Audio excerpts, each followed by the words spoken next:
Good morning and welcome to Computer Network Security 101. This course will provide the opportunity to explore how the Internet can be used to exchange information and the security issues that may arise as this information is exchanged. Now, I know many of you tech-savvy youth may be familiar with different technology terms, but let's start with the basic overview of some common terminology to make sure everyone's on the same page. How about we start with the frequently used term network? This is simply defined as a system of computers and other devices, such as printers, that are connected to each other. Another common term is IP address. An IP address, which is an Internet Protocol address, is a unique string of numbers separated by periods. This is used to identify each computer located somewhere on the Internet. Now, how about a router? This is simply a network device used to route traffic across internal networks and the Internet. Essentially, routers are the traffic directors of the Internet. And what is a firewall? A firewall is part of a computer system or network that is designed to block unauthorized access to local networks and the computers that reside on it, while permitting outward communication. Another important concept is how every time you start a conversation with a web server, there are a sequence of handshake interactions. Synchronize is what is sent by the initiating computer. This is followed by synchronize acknowledge, which is the response from the web server that has been contacted. Finally, the initiating computer will complete the handshake with an acknowledge. So now that we've quickly reviewed a bit of the basics, let's move on to discuss a common threat encountered in computer network security. Does anyone know what denial of service is? Isn't denial of service a type of attack that attempts to make a machine or network unavailable to its users? You're exactly right. A denial of service attack temporarily or indefinitely interrupts services of a host connected to the Internet. This attack can cripple a network's infrastructure and can even be self-replicating. Although such an attack doesn't usually result in theft of information or security loss, it can cost a company a lot of time and money. I don't think I got it. Well, you're in luck.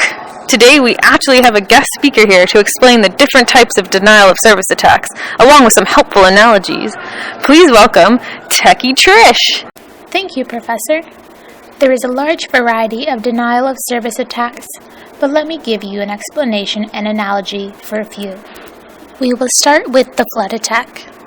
This is where the attacker is sending more traffic through the server and results in the server not being able to handle the traffic and crashes. So let's say you're a huge hockey fan and 2016 is the year for the Toronto Maple Leafs. They have made it to the finals and they're hosting the 7th game of the Stanley Cup Finals. You have scored a pair of tickets and drive down to the ACC. As you arrive to the parking lot, you notice it's packed. More and more cars are driving in, and there's nowhere to park. Cars can no longer move through the parking lot and get stuck. This is similar to what happens in a flood attack. The ping of death is an attack that takes advantage of a weakness in IP protocol. It sends IP datagrams, which size exceeds standards. When the datagram is received by a system, it crashes. Luckily, defense against these attacks are common. Imagine you are trying to force a large mail package into a mailbox which clearly doesn't fit.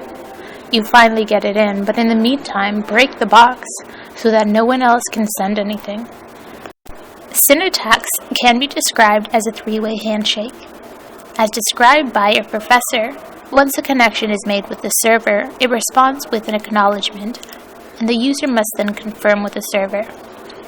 In an attack, the hacker sends multiple requests to the receiving system, filling the SYN buffer. Then the system under attack cannot send acknowledgements of requests to legitimate users. Think about it this way. The Bay is having a huge sale, and the season's most popular shoes are half price. You, along with many others, rush to the store and request from the sales associate to purchase the shoes, but have been told that the individual a few seats down is holding all available shoes in your size and are deciding whether or not they want them, but can't make up their mind. You are ready to buy the shoes, but the individual isn't giving any up. You cannot make any transaction. A teardrop attack is when corrupt IP packets are sent with the intent to confuse and crash the receiving system. Let's say you're going on a road trip and you're using your new GPS to guide you. The GPS is giving you the wrong directions, but you continue to follow in hopes that the system will clear itself up. You end up getting lost. Contrary to what it may sound like, a Smurf attack is not an attack of the little blue creatures. It is when a network is paralyzed, but from the inside. Once the hacker discovers a broadcast server and can get onto the system, they start sending fake requests that look real because it is coming from a reliable source.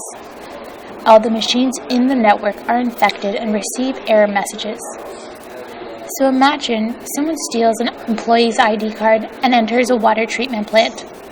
They bypass final checks and dump harmful chemicals into the system of drinking water. The water goes through the network pipes and carries harmful chemicals to all the residents being served water from that distribution network. Those opening up the taps will get sick. Finally, a distributed denial of service attack is similar to a simple denial of service attack, but here, the attacker is able to hack onto several computers and can program them to do all sorts of things with a few clicks. Every time a zombie computer is identified and that connection is shut off, more zombie attacks initiate. That's great! Thank you, Techie Trish, for helping explain the different types of denial of service attacks. Your analogies were so helpful. So why would someone even want to perform a denial of service attack toward a company? I mean, what could they possibly want?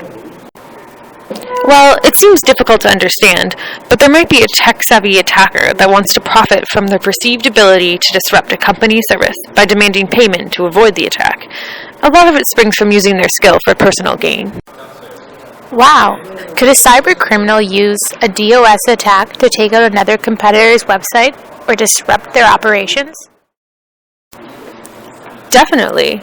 For example, in a country with political unrest, if a newspaper was to publish certain information about a political figure, attackers might use the attack as a way of criticizing the company for emphasizing those undesirable behaviors.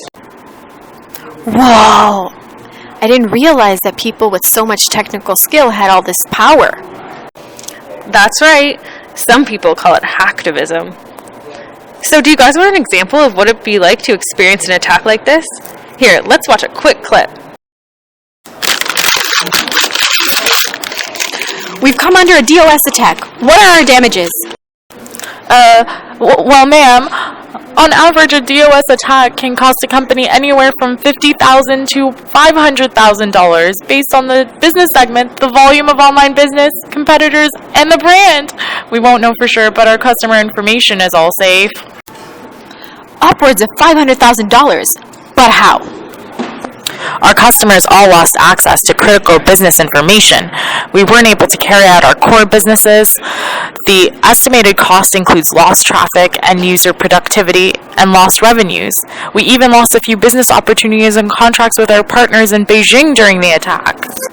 The attack happened in the middle of the night when our customers were sleeping. It doesn't sound that bad. It could have been even worse. Remember when the Carphone warehouse was attacked in the UK in the spring of 2015? Millions of customers' data was stolen by hackers. It's not only this loss in revenues, but it's also the cost of investigating and responding to an attack, expenses related to customer support and public relations, and potentially even financial penalties or lawsuits. That's true, but this is going to be really bad news on our company's reputation and for future sales. Let's discuss how a company can protect itself from an attack. A company needs to implement multiple layers of defense tasks in order to mitigate an attack. One technique alone cannot prevent it from happening. The first layer of protection an organization can have in place is the use of appropriate routers and firewalls. A router can prevent simple ping attacks by filtering non-essential protocols, and a firewall can prevent unauthorized access to data. What are some of the other ways networks can be protected? Well, another thing an organization can do is have their IT departments configure all servers to minimize an attack. It is suggested that rather than using one external name server, use a broad range of name servers from around the world to stop attacks coming from a single area. Organizations can also protect their network through a cloud or service mitigation provider. Having this type of service provider allows an organization to have an expert team of network and security engineers who are able to monitor networks for the latest attacks. These providers give your company network access to extra bandwidth, which is necessary as the primary effect of most attacks are to consume a network's bandwidth, and allow use of multiple types of DoS mitigation software and equipment to keep up with the latest threats. These are products a company normally would not invest in because they require frequent monitoring for updates and are quite expensive. I was reading something the other day about black hole routing. Is that an effective way of stopping a denial of service attack? So this type of technique is used for organizations who do not have other resources against blocking an attack. It involves creating an IP traffic route that doesn't go anywhere and disregards all traffic. The issue with this method is that it disregards the good traffic into a black hole and takes the victim offline. This poses a problem for organizations which require to be online at all times. So, denial of service attacks are usually targeted towards the financial sector. However, in rare occasions, healthcare organizations can be affected and should be prepared. Wait, why would anyone target hospitals or clinics? For similar reasons, they would target anyone else. They're looking to bring down an organization's website. In a recent attack on Boston Children's Hospital in 2014, the hackers were looking to bring down the hospital's online services, such as online appointment booking, emails, and access to the internet. The hacktivist group, Anonymous, was a suspected group responsible for these attacks. This group was thought to be retaliating against the hospital due to anger over an ongoing national custody case of abuse which the hospital reported. Oh, look at the time! I guess that's the end of today's lecture. I'll see you all next week.